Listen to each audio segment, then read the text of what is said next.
One and only Tank Davis with me right now, one of the best fighters on the planet Earth. Tank, good to see you. Why this fight? There's history in that.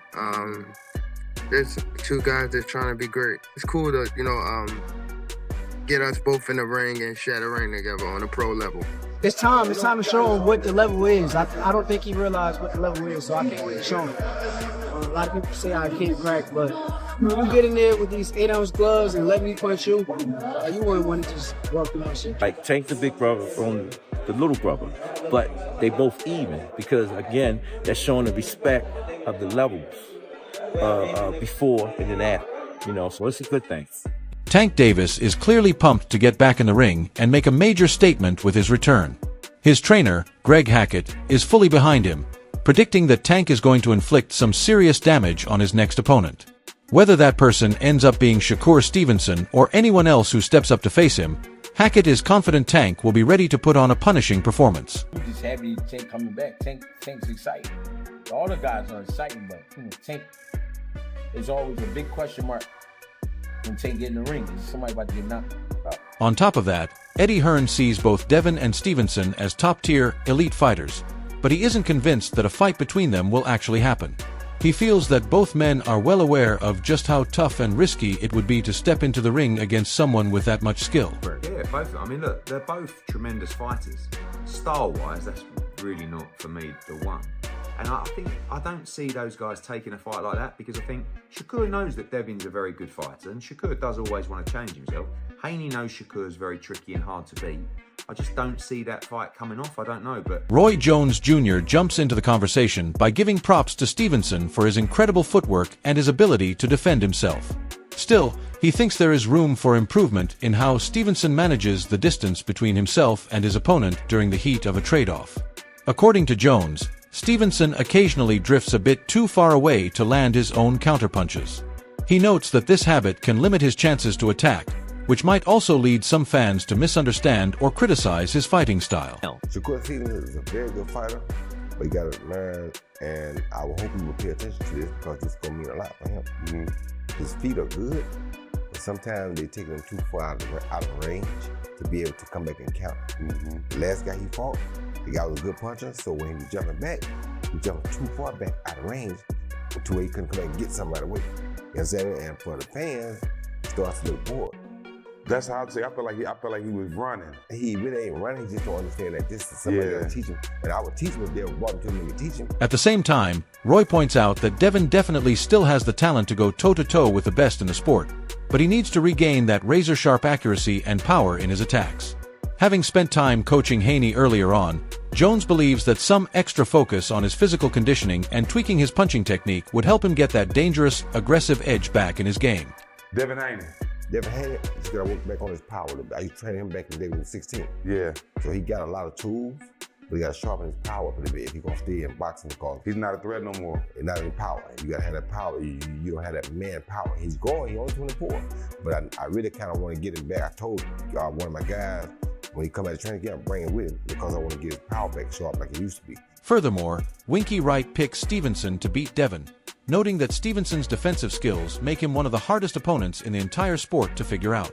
He points out that Stevenson is also becoming much more comfortable fighting on the inside, which adds a new dimension to his game and makes him an even bigger threat when he steps up against the best in the world.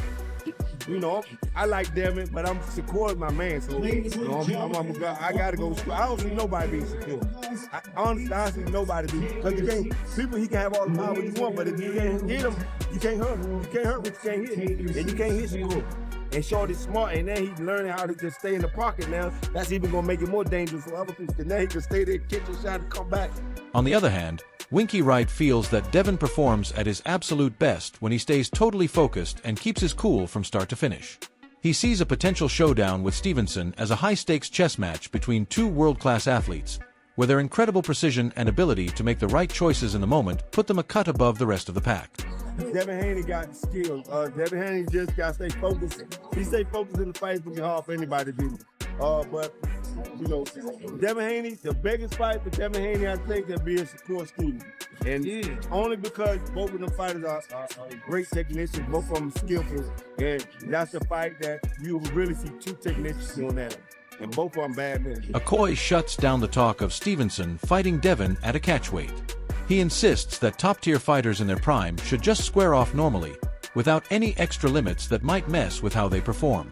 He points out that Devin has already settled into his current division, so he thinks those suggested conditions just aren't necessary for a fight at this level. Shouldn't be at 144 because I look at it like two fighters that's supposed to be at an elite level in their prime. I don't want either one of them diminished. I don't think going up 4 pounds or 3 pounds for Shakur diminishes him.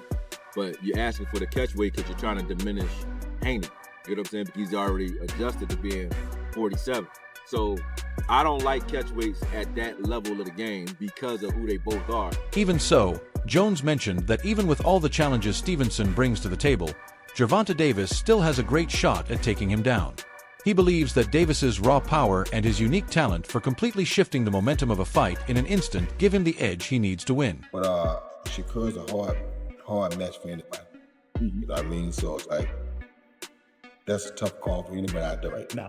I'm not gonna tell you that I think he's gonna beat Shakur, because like I didn't even say, I heard since about to make a thing say that I said that Tank would beat Shakur. I said Tank would beat him.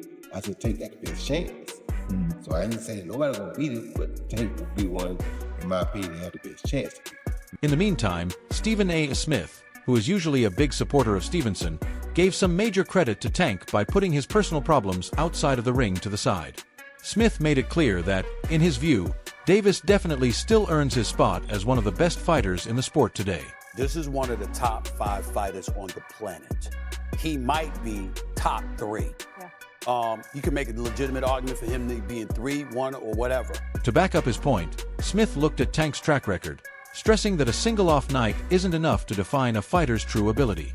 He also explained why he still sees Tank as the person most capable of giving Stevenson a real, dangerous challenge if they ever face each other. Oh, he can punch. He's a knockout artist. He can box. He's not given enough credit for it, okay? He closes. He finishes. Once he smells blood, he's like a shark in blood-infested waters, Molly. He will finish you, okay? On the flip side, Terrence Crawford pushed back against those favoring Gervonta, questioning how exactly he would manage to take down Shakur Stevenson, especially given how Davis performed in his most recent outing. Crawford made it clear he is very skeptical that Davis has the right tools to handle a fighter with Stevenson's specific skill set. Definitely respected in boxing, but Shakur is a different fighter. You know, Shakur is different. You know, people may call him boring. People may say he can't punch, but they say the same thing about Floyd. Because they defensive fighters. Tank is not going to be able to hit Shakur like he hit everybody else, and he know that. From a different angle, Bill Haney is against the idea of Haney taking on Stevenson at anything less than welterweight. He argues that forcing a catchweight would only take away from the significance of the matchup. He believes that Devin needs to compete at the full 147-pound limit so that a win would be seen as truly legitimate and carry its full weight in the sport. So if it's at a catchweight, if it's at a catchweight 144, then it wouldn't be for the belt. No, nor to me would it represent what a truly a 5-division, potential 5-division champ, and Shakur would make him. Devin the youngest undisputed champion, 3-division title holder, you know what I mean, and somebody that's you know what I mean, hard to deal with. So I think that it's a great fight at 147 pounds when they're ready to go. You know, at 147 pounds if that's what they want to do. But we're not going down no more pounds. Furthermore, Bill respects Stevenson's talent and sees a potential showdown with Devin as a top-tier test between two master technicians. He feels that both fighters would force each other to step up to a new level, showing off high-level skills that might not necessarily come out when they are facing other opponents. Shakur Stevenson, what's your thoughts when you hear that name and it come to fighting Devin Haney? Super talented, a great opportunity for Devin to show how skilled, you know what I mean, he is. It's levels of it, you know what I mean? And the thing about Shakur is both of them need each other to bring out the levels just really there. When breaking down the potential matchup, Timothy Bradley wonders just how much credit Stevenson would actually get if he beats Devin at a weight lower than the 147-pound limit. He feels that critics would be quick to bring up Devin's size disadvantage, which would likely take the shine off the win and make fans and analysts doubt how impressive the performance really was. Let's say Shakur beats him. Let's say that Haney didn't look good. You think Shakur gonna get the credit? No. He don't get the credit. You weight drain. Just like Tank did with Ryan Garcia, there's an asterisk right next to that. Oh, you weight drain. Well, he signed on the dotted line.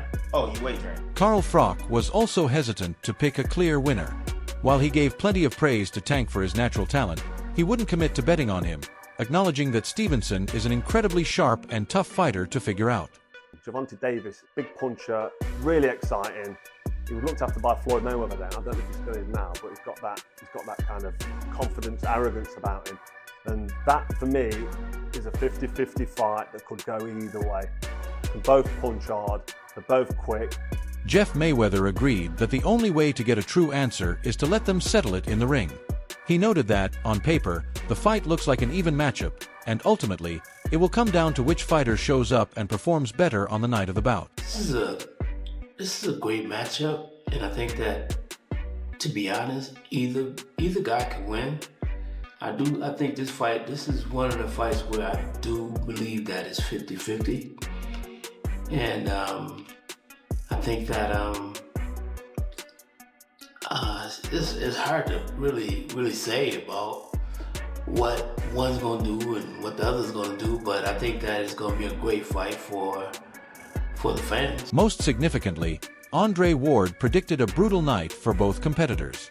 He cautioned that if this matchup actually happens, neither boxer will leave the ring without taking serious damage, and he believes it is very unlikely that the fight will last for the full number of rounds. Thing up to that point that shows me the IQ, so I think Tank's gonna find a way. I think he's supposed to figure this out, but I don't think it's gonna be easy though. I think he's gonna have to go through some fire. I wouldn't be surprised if he had to get off the canvas. I wouldn't be surprised if he had to overcome being hurt.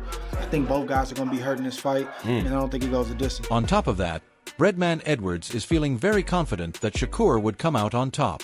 He explained that, given where both men are in their careers right now, Stevenson clearly has the upper hand when it comes to technical skill and his overall strategy compared to Gervonta Davis. A little bit more rangy, and he's going to be riding high, and he's probably got better single shot power than T.O. A little taller, but I'll pick Shakur to win if they fight. You know what I mean? If they fight, who knows?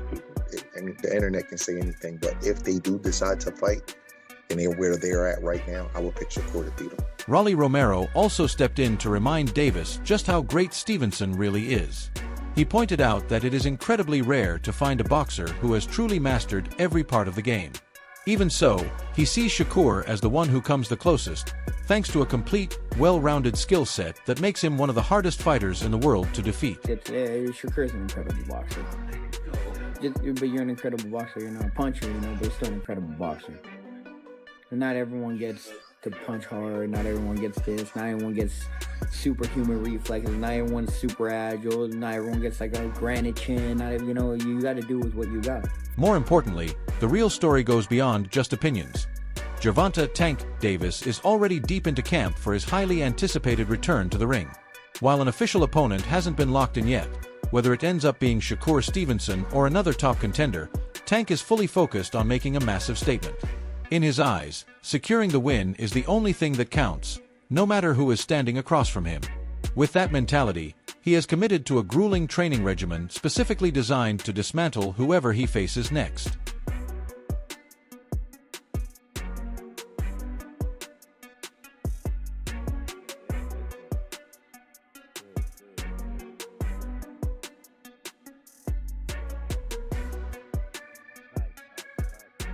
Fueling his drive even further is the wave of criticism he's faced recently, especially following the fallout from his cancelled bout with Jake Paul. Since then, Davis has dealt with intense scrutiny, with some skeptics even questioning if he still belongs at the elite level. Rather than shying away, He has internalized those doubts and is using them as pure motivation. Every session in the gym is a reflection of his resolve to silence the critics and prove that he remains the dominant force in the sport.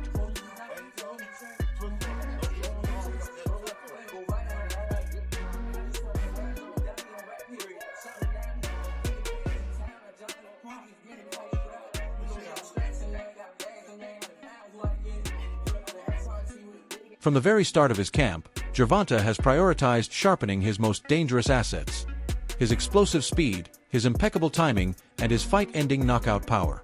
Before the recent wave of criticism, he was widely celebrated for his peak performances, and now his sole focus is to remind the entire boxing world of that same destructive force.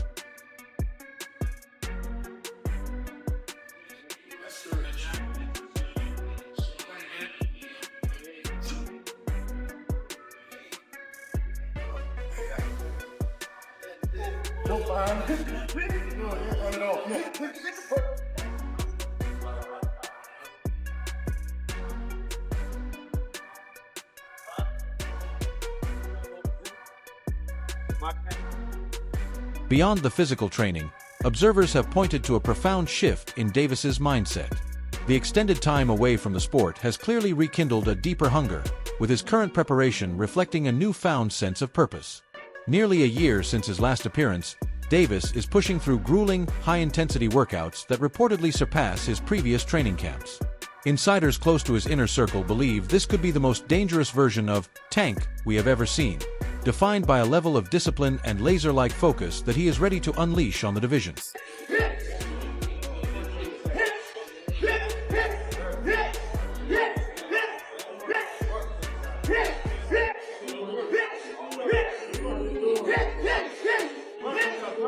On top of that, Jiren Ennis brushed off the negative talk directed at Davis following the draw.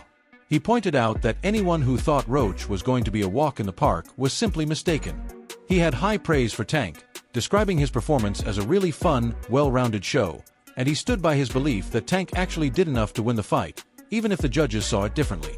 Do you think Tank gets a lot of criticism for not knocking Lamont out and Lamont not being in big names so they overblow it? I think so, yeah, and I feel like people just don't like Tank to a point where any little thing, just because he ain't knock him out, he probably feel as though that he lost, and he didn't, or it was a draw, you know. I feel like Tank was doing a lot of smart things in the beginning. Moving a little bit too much, but I feel like he was still like frustrating and things like that. And I think Tank did a good job. Like, he looked sharp to me. And I don't know, people just be talking. You know, at the end of the day, you can't please everybody. On the other hand, Ariel Helwani felt strongly that Roach had been cheated out of a win. He spoke highly of how well Roach performed and didn't hold back when calling out the judges for their decisions. He pointed to specific parts of the fight where he felt Roach clearly earned the points, arguing that those rounds should have been enough to give him the victory. He wrapped up by saying that scoring needs to be much more precise so that the hard work both fighters put into the ring is recognized fairly. 114, 113, and all of a sudden that middle one is a 113, 114. But all of a sudden now you're going to from a majority draw to a split decision win for Lamont Roach. He was robbed. The knee hitting the canvas should be a knockdown. The face getting wiped should be a DQ. They didn't use replay apparently, and we're going to talk to... To wrap things up, we want to know what you think. Who do you have winning if Gervonta Davis takes on Shakur Stevenson? Are you leaning toward the polished skill and accuracy of Stevenson, or does the raw power and explosive speed of Davis take it for you? Let us know your take in the comments below. We really value hearing what you think. Also, please be sure to hit the like button and subscribe to the channel so you don't miss any of our future boxing coverage. Your support is what keeps us moving forward. Thanks for sticking with us, and keep an eye out for more updates coming your way soon.